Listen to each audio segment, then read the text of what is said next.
Bhaktinagar police station તથા એ division police સ્ટેશનમાં દાખલ ખૂનની કોશિશના 2 ગુનામાં નાસ્તા ફરતા આરોપી ભાવેશભાઈ વિનોદભાઈ ગોલને રાજકોટ શહેર ક્રાઇમ બ્રાન્ચ દ્વારા જયપુર ખાતેથી હસ્તગત કરવામાં આવેલ હતો। આ આરોપીને આજ એ ડિવિઝન પોલીસ સ્ટેશન દ્વારા બપોરે 2:30 વાગ્યાની આજુબાજુ હસ્તગત કરવામાં આવેલ હતો। આરોપી શરૂઆતથી કંઈ પણ બોલતું નહોતું અને સ્વસ્થ જણાઈ આવતું ન હોય, જેનાથી એમને અટક કરવાની જગ્યાએ એમને સિવિલ હોસ્પિટલ ખાતે મેડિકલ ચકાસણી કરાવવા માટે આગળની તજવીજ ચાલુ હતી। તે દરમિયાન આરોપીને ખેંચ આવી ગયેલ અને આરોપી પડી ગયેલ, જેથી આરોપીને તાત્કાલિક સારવારની જરૂરિયાત જણાઈ આવતી હોય તો 108 એમ્બ્યુલન્સને બોલાવી એમને સિવિલ હોસ્પિટલ ખાતે લાવવામાં આવેલ હતા અને સિવિલ હોસ્પિટલમાં એમને મૃત જાહેર કરવામાં આવેલ હતા।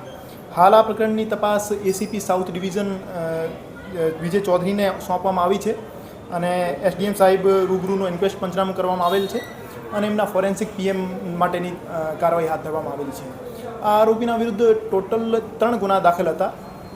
ભક્તિનગર પોલીસ સ્ટેશનમાં 324 મુજબનો ગુનો દાખલ હતો 2023નો, અને પછી એ ડિવિઝન પોલીસ સ્ટેશનમાં બીએનએસની કલમ 109 એટલે આઈપીસીની કલમ 307 મુજબનો ગુનો દાખલ થયેલો હતો, અને પછી ભક્તિનગર પોલીસ સ્ટેશનમાં પણ એમના વિરુદ્ધ એક ખૂનની કોશિશનો ગુનો દાખલ હતો।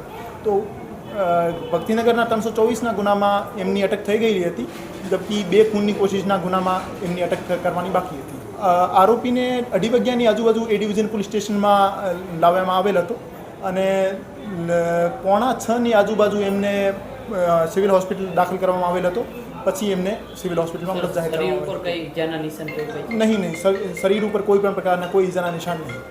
સાંજ સમાચાર ફેસબુક પેજને લાઇક કરો, વિડીયો શેર કરો અને વધુ વિગતવાર સમાચાર માટે sanssamachar.net વિઝિટ કરો।